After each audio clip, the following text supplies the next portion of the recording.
Hey everyone, it's Thomas here. So today I'm finally going to talk about the KEF R700 over there. As you can see, I'm a big KEF fan. I have the KEF LS50. I sold it once, I bought it back again. I got the KEF LS50w and I got the legendary KEF 107 refoamed in A+ condition, and finally the KEF R700. So it's going to be an interesting video. When I first started my audio journey, I had these KEF 105/2 or /4. And it was my first experience of high-end audio. And I'll tell you, even today, after trying 50 pairs of speakers, probably more, I would say the KEF 105 is still an amazing speaker. And for nostalgic reasons, recently I bought myself a KEF 104/2 and the KEF 107, the legendary KEF 107. If you never heard these speakers before, and if you have a chance to listen to them, you should. Sure, they don't have the ultra high resolution of today's speaker. I would think that some people would actually prefer the older KEF speakers than the newer KEF speakers. If you ever heard them before, the older sound, the more musical sound, less analytical, I guess more engaging sound, you understand what I mean. So my first experience with the KEF new sound, because KEF new sound is different from the old sound, was with a home theater speaker. It had like, I think 11 speakers built in to simulate that 5-speaker experience. Now what really stood out when I got it was the tweeter on it. It's the first time I hear a tweeter sparkle like that. Very detailed, very clear. You know, like the new KEF speakers, right? But at the time, I was like blown away by it. And I always wonder how the new KEF speaker, like the higher end KEF speaker sounded like. So fast forward to today, eventually I got my hands on a pair of KEF LS50. KEF LS50, for those of you who have seen my video, I really like it. I think it's a fantastic speaker. The only downside is if your front end equipment does not match well with it, it can be very bright. So it's not a speaker for everyone, but I can assure you, if your system happens to match with it perfectly, it is an amazing speaker. My only recommendation with the KEF LS50 is that you should add a subwoofer if you want the full experience, because bass on it is still, at the end of the day, a bookshelf speaker. And for that reason, because it's a bookshelf speaker and I really like the sound of it, I've always been very curious what happened if I get a higher end KEF, and therefore I bought myself the KEF R700. So the KEF R700 looks exactly like any other KEF with the UniQ driver. You have the 1-inch aluminum dome tweeter in the middle, then you have a 5-inch mid-range on the side, around the tweeter, and then you have two 6.5-inch aluminum bass. Now if you look at the back, you have 2 ports, bass ports. It does come with the foam plugs. So if you have to put your speaker close to the wall and you find the bass a bit too boomy, just close the bass port with the foam plugs. And what it does also is that it's going to tighten up the bass. If you find the bass a little bit too loose, you can also use that. The downside is that you will lose bass. At the back, you see what's very interesting is that you can bi-amp it, and there's a knob to disconnect the high frequency and the low frequency. Usually speakers, they use cables for that, jumper cables, but in this case, there's a knob instead. Of course, there's a danger to it. You can fry your amp if you forget to disconnect the upper frequency and the low frequency. Well, I personally like it because sometimes I lose my jumper cables. So it's definitely a welcome. All right, so how does it sound? Well, what do you expect? Guys, look at the design. It's like any other KEF speaker, the UniQ driver. So it's gonna sound the same. The sound signature is the same.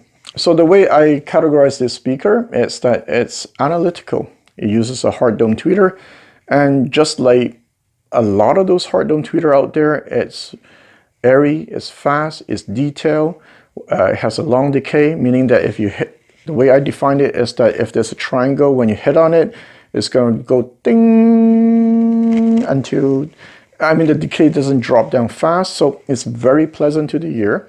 I don't know, is it accurate or realistic, but I like it. It's my kind of sound. The downside to it, of course, with metal-based dome tweeter, it can be a little bit too bright for in some speakers, like the KEF LS50. If your front-end equipment does not match well with it, you're going to have this brightness problem, you're going to have listening fatigue. So when I got the KEF R700, I was pleasantly surprised. It's neutral. In fact, I would say maybe even a bit dark. It is not bright at all. Laid back. And, you know, I say that most metal-based dome tweeter speakers are a bit forward sounding. It is, but compared to, let's say, a KEF LS50, it is not. It's what I call a little bit more balanced, the speaker. And due to it having two, I don't know, 6.5-inch woofers, I find it warm sounding. There's a mid-bass, there's more meat to the bone compared to the KEF LS50. So, you see, the KEF LS50, I love it. But usually when I listen to it for a day and I put it away. And part of the reason is because I have a lot of other speakers to listen to that have the same sound characteristic and better. So for that reason, I don't usually listen to my KEF LS50 for a long time.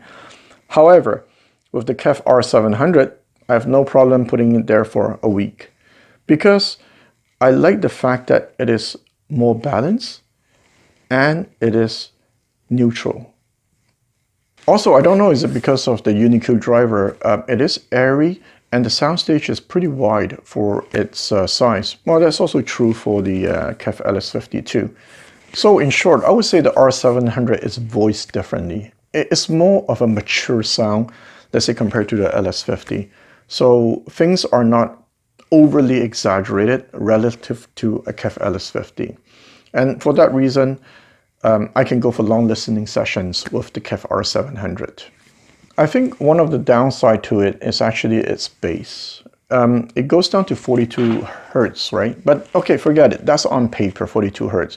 But in real life, when I listen to it, I do need a subwoofer to go with it if I want that full range experience. And also, usually I listen about at 78 dB. That's my normal listening volume, 75, 78 dB. The bass really comes to life on these speakers around 83, 85 dB. Then you feel the bass. Below that, it's like, yeah, it's there, but it's not as punchy as I like it to be. The speakers do play loud though, and I wonder if it's one of the sacrifices they made, like the bass can't go low, but the speaker can play loud. But it's not really a deal breaker. And the reason is this.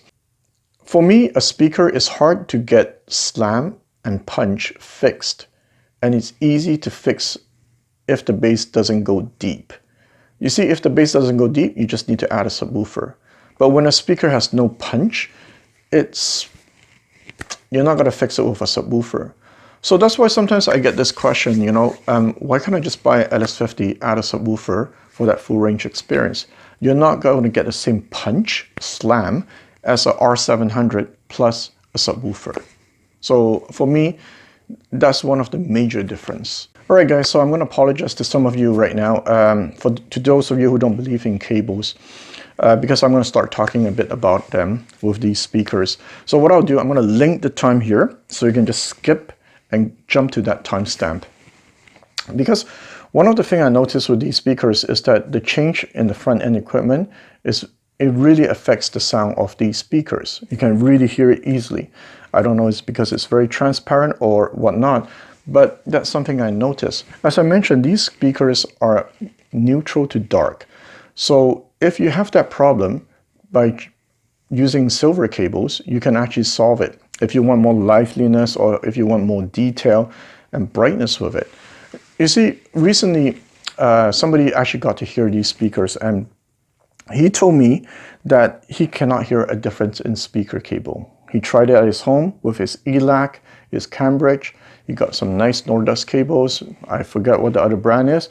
And he would do swap A/B tests and he cannot hear a difference.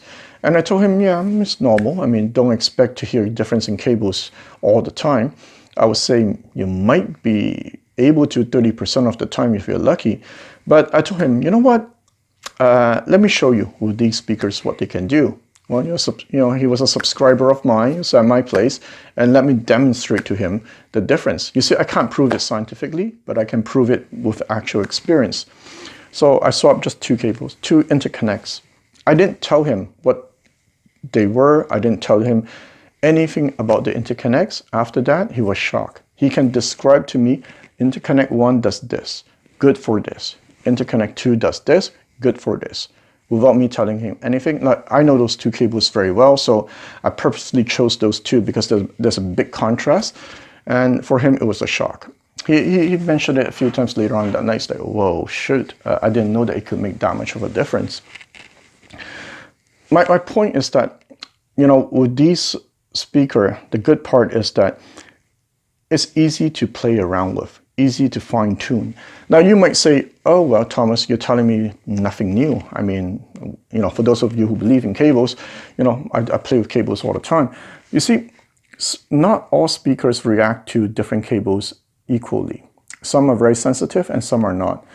I say this because also, you know, recently there was a video by Steve Gunnerberg. He was showing us somebody's place home. I think the guy had mana plants.